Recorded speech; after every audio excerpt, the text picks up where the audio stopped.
बड़े पुराने समय की बात है। एक गांव में पप्पू नाम का गरीब किसान रहता था। पप्पू के पास थोड़ी सी जमीन थी जिस पर वह कड़ी मेहनत करके खेती करता था, लेकिन उसके पास इतना पैसा नहीं था कि वह अपनी जमीन को ठीक से सींच सके या अच्छी खाद डाल सके। फिर भी वह ईमानदारी से मेहनत करता और जैसे तैसे अपने परिवार का पेट पालता। एक बार गांव में भारी बारिश हुई जिससे पप्पू की फसल बर्बाद हो गई।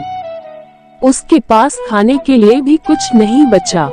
पप्पू बहुत परेशान हो गया और सोचा कि अब क्या करेगा। तभी उसे याद आया कि गांव के पास के जंगल में एक जादुई पेड़ है। कहा जाता था कि वह पेड़ सोने के फल देता है। पप्पू ने हिम्मत जुटाई और जंगल की ओर चल पड़ा। वह कई दिनों तक जंगल में भटकता रहा, लेकिन उसे वह पेड़ नहीं मिला। एक दिन थकान से चूर होकर वह एक बड़े पत्थर पर बैठ गया और भगवान से प्रार्थना करने लगा। तभी एक वृद्ध व्यक्ति वहां आया और पप्पू से पूछा कि वह क्यों परेशान है। पप्पू ने उसे अपनी पूरी कहानी सुनाई।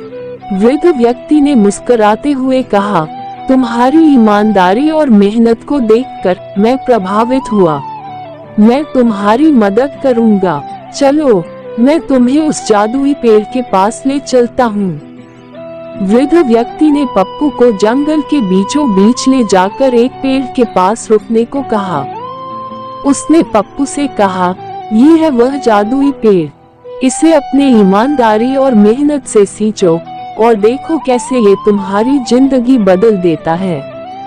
पप्पू ने वृद्ध व्यक्ति की बात मानकर उस पेड़ की देखभाल करनी शुरू कर दी।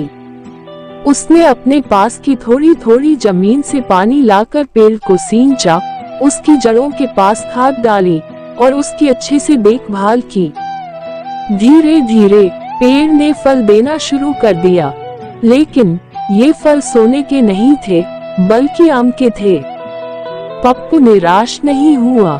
उसने सोचा कि यह भी भगवान की देन है। उसने वे आम बाजार में बेचे और उससे जो पैसा मिला उससे अपनी जमीन पर अच्छी खाद और बीज खरीदे। कुछ ही समय में उसकी फसल अच्छी होने लगी और उसकी आर्थिक स्थिति सुधर गई। पप्पू ने अपनी मेहनत और ईमानदारी से अपनी जिंदगी को संवार लिया। उसने सीखा कि जादू केवल कल्पनाओं में होता है, असली जादू हमारी मेहनत और ईमानदारी में होता है।